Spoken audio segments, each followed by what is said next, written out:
Hello good morning everybody dear student, આપણે last time શીખ્યા છીએ કે બે ત્રિકોણોને સમરૂપ કઈ રીતે કરી શકાય.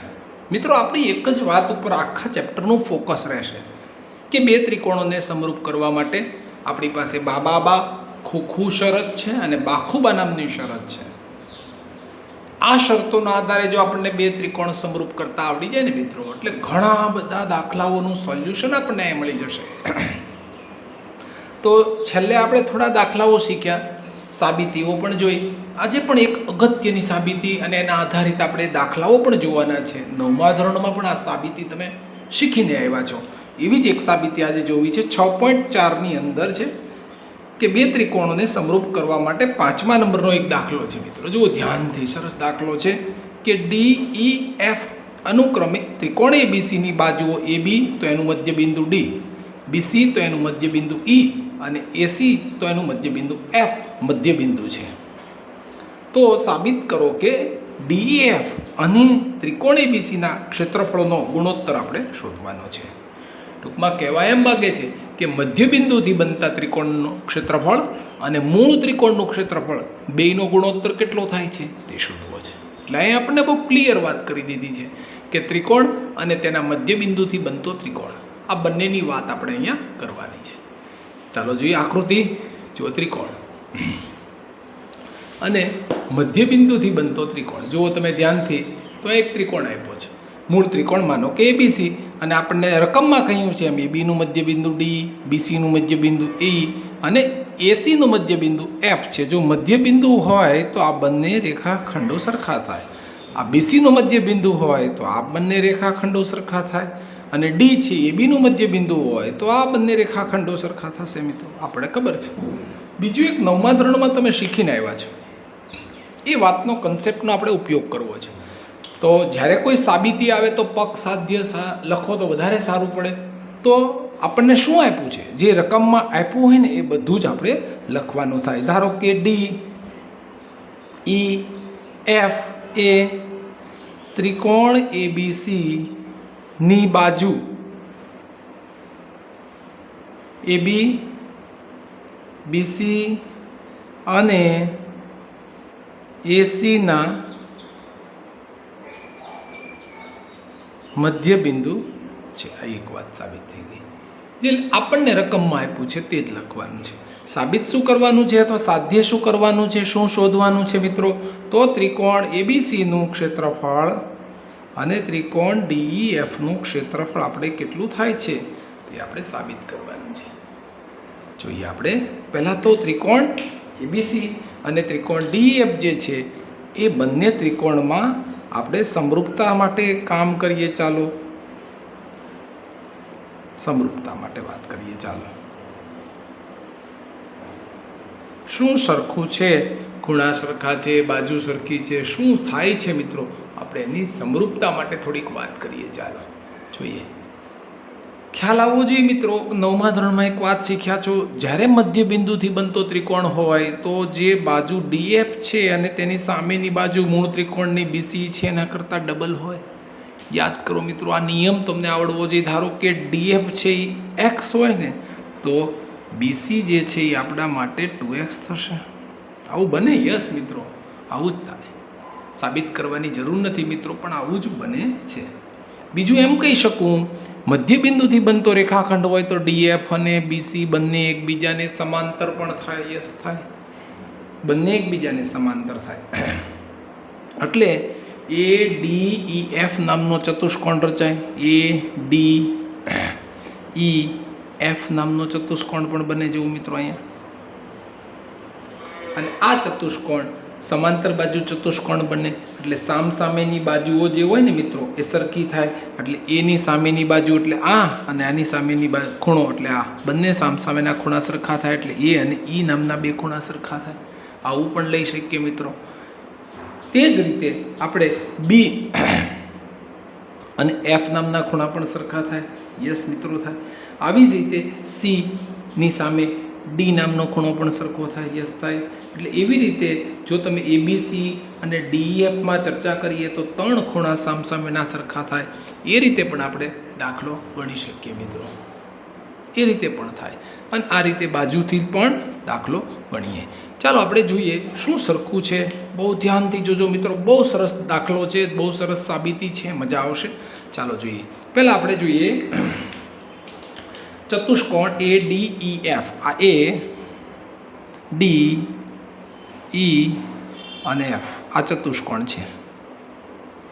ચતુષ્કોણ હોય તો અહીંયા જુઓ તમે, ચતુષ્કોણ ADEF સબાચો છે, સમાંતર બાજુ ચતુષ્કોણ છે. કેમ ભાઈ એવું થાય છે સમાંતર બાજુ ચતુષ્કોણ? કારણ કે જ્યારે આવું મધ્યબિંદુથી બનતો ત્રિકોણ હોય ત્યારે DF અને BC સમાંતર થાય, DF સમાંતર BC થાય, બીજું EF સમાંતર AB થાય, EF સમાંતર AB પણ થાય અને એ જ રીતે DE સમાંતર AC થાય. નિયમ છે મિત્રો, એટલા માટે મેં આ ચતુષ્કોણને સમાંતર બાજુ ચતુષ્કોણ કહ્યો છે. જો સમાંતર બાજુ ચતુષ્કોણ હોય તો સામસામેના ખૂણા સરખા થશે, એટલે ખૂણો A અને ખૂણો E સરખો થશે. એવી રીતે બીજો ચતુષ્કોણ જુઓ ધ્યાનથી, તમને ઘણા બધા ચતુષ્કોણો દેખાતા હોય. જો અહીંયા બીજો એક ચતુષ્કોણ દેખાય, BDFE અથવા BEFD. તો ચતુષ્કોણ BEFD સમાંતર બાજુ ચતુષ્કોણ છે. અને જો આ સમાંતર બાજુ ચતુષ્કોણ હોય તો જેમ A ની સામે E આવતો તો મિત્રો, એવી જ રીતે તમે જોઈ શકો છો B ની સાથે F આવે છે, એટલે હું અહીં લખીશ B ની સાથે F ખૂણો સરખો થશે. ચાલો ત્રીજો ચતુષ્કોણ દેખાતો હોય તો મિત્રો જો આ બાજુનો ચતુષ્કોણ ત્રીજો નંબરનો, તો એવી જ રીતે ચતુષ્કોણ ECFD અથવા DECF પણ કેવો છે મિત્રો? સબાચો છે. હવે આ જો સબાચો હોય તો કોણ થશે મિત્રો? આ C જે છે એની સાથે જેવો કોણ ખૂણો થશે F, એટલે હું અહીંયા લખીશ C જેવો કોણ થશે D. તો જુઓ મિત્રો, અહીંયા ABCના ત્રણેય ખૂણા કોની જેવા થયા મિત્રો? DEF જેવા થયા. તો ખૂખું શરત લાગુ પડે. જો ધ્યાનથી જુઓ મિત્રો, A ની હારે E, B ની સાથે F, C ની સાથે D, તો ખૂખું શરત લાગુ પડે. તેથી હું કહી શકું ખૂખું શરતને આધારે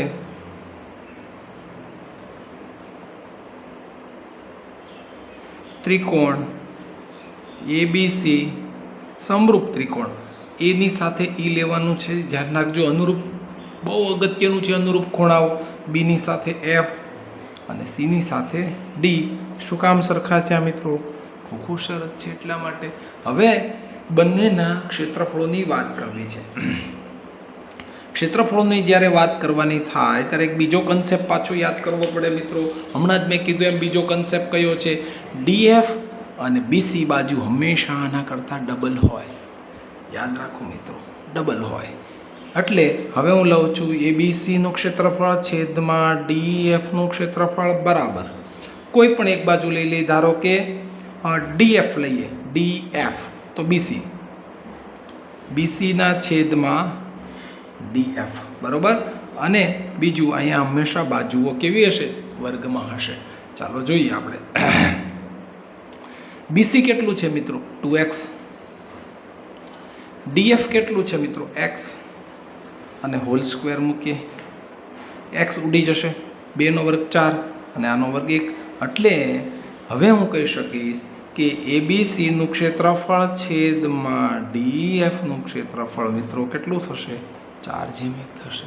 બહુ સાદી ભાષામાં વાત કરવી હોય તો હું એમ કહી શકીશ કે ABCનું ક્ષેત્રફળ એ 4 × DFના ક્ષેત્રફળ જેટલું થશે. આમ પણ કહી શકાય. પહેલાં તો શું કરવાનું? આપણે હમણાં જ શીખ્યા છીએ એમ ખૂખું શરતથી બે ત્રિકોણોને સમરૂપ સાબિત કરવાના. કેવી રીતે કરવાના? સબાચો છે એટલે કરવાના. કયો કન્સેપ્ટ લેવાનો? સામસામેની બાજુ સમાંતર હોય કન્સેપ્ટ લેવાનો. બીજું, સામસામેની બાજુઓ જે છે ને એ ડબલ પણ હોય, એ પણ રિલેશન યાદ રહેવો જોઈએ. એટલે ક્ષેત્રફળ મિત્રો કેટલું થશે? ABCનું ક્ષેત્રફળ 4 × DEF જેટલું થશે. તમને એમ પણ પૂછી શકે કે ABC જેમ DEF બરાબર શું થશે તો 4:1 થશે. એવી રીતે કોઈ જો આમ પૂછે તમને DEF જેમ ABC શું થશે તો આપણે 1:4 લખી શકીએ. પણ ક્ષેત્રફળ માટે આ વાત સાચી છે મિત્રો, પણ પરિમિતિ માટે આ વાત સાચી નથી. પરિમિતિ માટે યાદ રાખજો ડબલ કરવાના. પરિમિતિ માટે શું કરવાનું મિત્રો? ડબલ કરવાના. યાદ રાખજો તો જ દાખલાનો જવાબ મળશે, નકર જવાબ મળશે નહીં. ઓકે, તો શું સાબિત કર્યું આપણે કે ABC અને DF નું ક્ષેત્રફળ 4:1 થાય. કોઈ પણ વખતે મિત્રો યાદ રાખજો એક સૂત્ર બની જાય, જ્યારે મૂળ ત્રિકોણ અને તેના મધ્યબિંદુથી બનતો ત્રિકોણ હોય ત્યારે હંમેશા એનું ક્ષેત્રફળ ચોથા ભાગનું થાય. માનો કે ABC નું 16 હોય તો DF નું 4 થાય. માનો કે ABC નું 20 હોય તો DF નું 5 થાય. ચોથા ભાગનું કરી નાખવાનું. યાદ રાખજો મિત્રો. માનો કે ABC નું 24 હોય તો DF નું 6 થશે. પરિમિતિ જોજો, ABC ની પરિમિતિ 24 હોય તો DF ની પરિમિતિ 12 થશે. અડધી થઈ જાય. પરિમિતિ અડધી થાય, ક્ષેત્રફળ ચોથા ભાગનું થાય. એટલે પરિમિતિ અને ક્ષેત્રફળમાં ભૂલ ન પડે હો મિત્રો. આપણે આના નાના નાના દાખલાઓ શીખવા છે, જોવા છે, પણ યાદ રાખજો મિત્રો, જ્યારે મધ્યબિંદુથી કોઈ ત્રિકોણ બનતો હોય ત્યારે એનું ક્ષેત્રફળ હંમેશા ચોથા ભાગનું થઈ જાય. હજી અંદર જો કોઈ ત્રિકોણ મધ્યબિંદુથી બને તો એનાય ચોથા ભાગ કરી નાખવાના. ઓકે, ચાલો આપણે એના થોડા દાખલા જોઈએ. બહુ અગત્યનો પ્રમેય, બહુ અગત્યની રાઇડર સાબિતી, મજાની છે. દાખલો પણ બની શકે આનો. બરોબર, તો મધ્યબિંદુથી જ્યારે બનતો ત્રિકોણ હોય ત્યારે યાદ રાખો મિત્રો, આ 9મા ધોરણમાં વાત શીખીને આવ્યા છો તમે. એ જ વાતને મેં અહીંયા ખૂબ પ્રમેયથી સાબિત કરેલી છે. ચાલો આપણે એક નવો દાખલો શીખીએ. પહેલા નંબરનો એક આની જ જેવો, આ કન્સેપ્ટના આધારિત એક દાખલો આપણે 6.4માં જોઈએ. જો અહીં એક દાખલો આપણને આપ્યો છે મિત્રો કે 8મા નંબરનો દાખલો, ધ્યાનથી જુઓ. જેમાં DABC નું મધ્યબિંદુ છે એવા સમબાજુ ત્રિકોણ ABC અને BDE છે. બે ત્રિકોણ લીધા છે, સમબાજુ ત્રિકોણ ABC અને સમબાજુ ત્રિકોણ BDE. તેઓ વચ્ચેની સંગતતા પાછી સમરૂપતા છે. ત્રિકોણો ABC અને BDE ના ક્ષેત્રફળો શોધો. હવે પહેલી જ વાત અહીંયા નજરથી ખબર પડી જાય કે બંને ત્રિકોણો અહીંયા કેવા કીધા છે? બે સમબાજુ ત્રિકોણ કીધા છે. હવે સમબાજુ ત્રિકોણ હોય એટલે 60-60 ના હોય એટલે ખૂબ પ્રમેયથી બંને ત્રિકોણ પહેલાં તો સમરૂપ છે. ખબર કેમ પડે? જ્યારે બે સમબાજુ ત્રિકોણ હોય ને મિત્રો, સમબાજુ છે એટલે એ સમકોણ પણ હોય, બાજુઓ પણ બંનેની સરખી, ત્રણેય બાજુ સરખી હોય. હું ઉદાહરણ આપું તમને. માનો કે અહીંયા તમને આપણે આપ્યો છે પહેલી ખાલી જગ્યામાં ત્રિકોણ ABC આપ્યું છે. ચાલો, સમબાજુ કીધું છે એટલે બધી બાજુ સરખી મૂકી દીધી. ચાલો, બીજો એક ત્રિકોણ આપણને કીધો છે BDE, અને એ પણ સમબાજુ છે, આપણને કહી દીધું છે. તો જો સમબાજુ ત્રિકોણ હોય ને એટલે બધા ખૂણા 60 ના હોય એટલે બંને ત્રિકોણો પહેલાં તો સમરૂપ છે. સમરૂપ છે એટલે બીજું કંઈ આપણે આગળ વાત ન કરીએ, પણ ABC સમરૂપ ત્રિકોણ EBD થઈ જાય.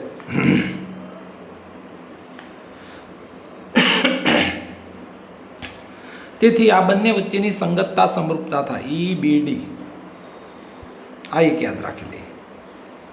હવે સંગતતા સમરૂપતા થયા પછી આપણને કહે છે કે બંનેના ક્ષેત્રફળનો ગુણોત્તર શોધવાનો છે. ચાલો જોઈએ. ક્ષેત્રફળનું સૂત્ર મૂકીએ. ABC ના છેદમાં EBD અથવા DEB ગમે તે કહો તો ચાલે.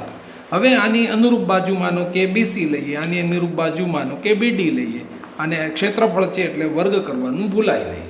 ચાલો, હવે મધ્યબિંદુ કહી દીધું છે મિત્રો. જુઓ અહીંયા આપણને શું કીધું છે? DABC નું મધ્યબિંદુ છે એટલે આકૃતિ એકચ્યુઅલમાં આવી બનશે.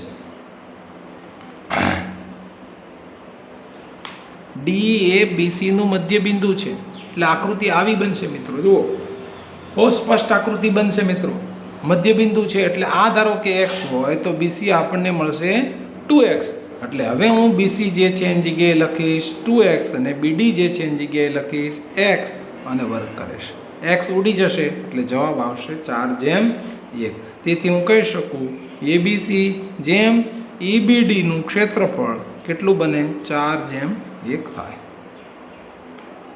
બહુ સહેલા અને સરળ દાખલા છે મિત્રો. ધ્યાનથી જો કરો ને તો તો દાખલાઓમાં ક્યાંય ભૂલ પડવાની સંભાવનાઓ નથી. બહુ સરસ દાખલા છે. નાના અને નાજુક દાખલાઓ પણ કન્સેપ્ટ આધારિત કામ કરતાં શીખવાનું છે. ખૂખું શરતને બરોબર પકડી રાખો ને મિત્રો, એટલે લગભગ એક પણ દાખલો તમારો ભૂલ પડશે નહીં. ચાલો હજી એક આપણે જોઈએ સાબિતી, બહુ સરસ મજાની સાબિતી. દાખલા નંબર 6 જોઈએ આપણે એક સરસ સાબિતી. સાબિત કરો કે બે સમરૂપ ત્રિકોણો આપી દીધા છે, ક્ષેત્રફળોનો ગુણોત્તર શોધવાનો છે, તેની અનુરૂપ મધ્યગા લીધી છે, ના ગુણોત્તરના વર્ગ બરાબર થાય છે. તો ચાલો આપણે પહેલા 6 નંબરનો પ્રશ્ન, બે આકૃતિ બનાવવી પડે મિત્રો. ચાલો બે આકૃતિ બનાવીએ. કઈ આકૃતિ બનશે? એક માનો કે ત્રિકોણને જ લઈએ આપણે. એક ત્રિકોણ એબીસી લઈએ. આ ત્રિકોણ એબીસી અને બીજો એક ત્રિકોણ લઈએ PQR.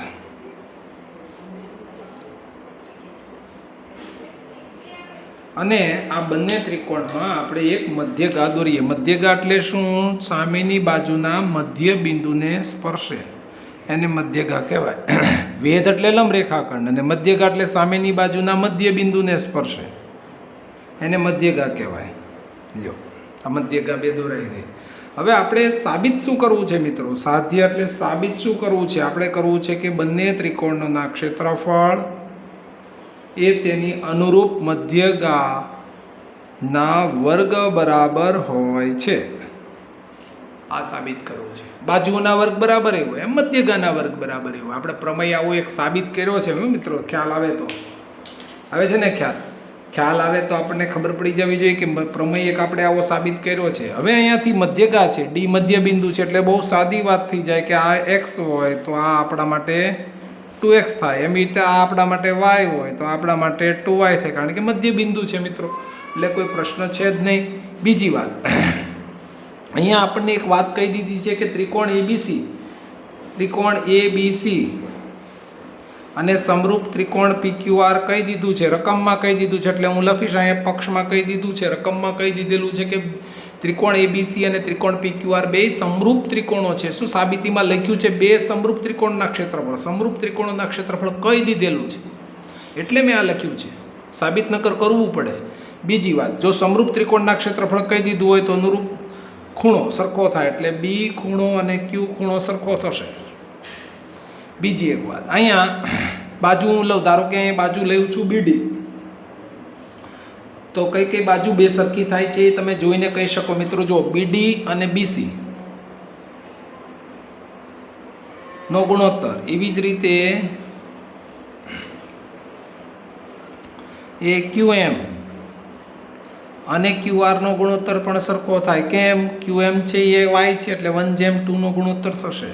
બીજી વાત, આના ઉપરથી બીજું પણ સાબિત થાય મિત્રો કે બાજુઓના કટકા સરખા થાય. કયા બાજુના? ધારો કે AB અને PQ, એવી જ રીતે BC અને QR પણ સરખા થશે. એટલે આમ તમે જુઓ ધ્યાનથી તો કેટલી વસ્તુ સરખી થાય? AB/PQ બરાબર BC/QR થાય છે. તે જ રીતે BC/QR થાય છે. આ જ વાત આગળ કરીએ આપણે. ધારો કે તેથી આગળ વાત કરીએ કે ખૂણો B બરાબર ખૂણો Q સરખો થયો, એવી રીતે AB અને PQ બરાબર BC અને QR થયા. બરોબર? હવે હું ધ્યાનથી જોજો. બરોબર, હું બંને બાજુથી ભાગાકાર કરું, 1/2 વડે ભાગાકાર કરું, એટલે BC જે છે AD તેથી હું એમ કહી શકું AB/PQ બરાબર BD/QM થાય. કેવી રીતે મિત્રો? કારણ કે BC જે છે ને, આ BC એ હાફ BD છે, એટલે BC ની જગ્યાએ હું લખું BD. એવી જ રીતે QR જે છે એની જગ્યાએ હું લખીશ QM. કેમ મિત્રો લખ્યું મેં આ? કારણ કે આનો અડધું, એવી જ રીતે આનું પણ મેં અડધું કામ કરી નાખ્યું. એટલે હવે મારા માટે શું થઈ ગયું? જુઓ ધ્યાનથી, એક ખૂણો જે કોમન હતો, આ બંનેમાં કોમન ખૂણો B, આ બંનેમાં કોમન ખૂણો Q, એટલે બે બાજુ અને એક ખૂણો. તેથી હું કહી શકીશ બાખુબા પ્રમેયના આધારે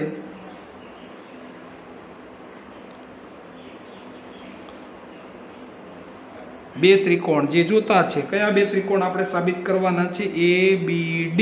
આ ABD સમરૂપ ત્રિકોણ PQM થશે. અને જો સમરૂપ સાબિત થાય તો આપણા માટે કામ થઈ ગયું. તો હવે હું લખું ABC અપન PQR બરાબર સમરૂપ ત્રિકોણ સાબિત થયા. તેથી હું અહીંયા કહી શકું ને મિત્રો કે AB અપન PQ બરાબર AD અપન QM થાય, AD અપન PM થશે બરાબર. ચાલો હવે ABC અપન PQR બરાબર આપણી પાસે છે AB અપન PQ નો હોલ સ્ક્વેર. પણ AB અપન PQ બરાબર શું લખી શકું? AD અપન PM નો હોલ સ્ક્વેર. જે આપણે જોતું છે તે સાબિત થશે. મિત્રો આમાં કશું નથી, ફક્ત બે ત્રિકોણને સમરૂપ સાબિત કરી દો ને એટલે આપણું બધું જ કામ કમ્પ્લીટ થઈ જાય.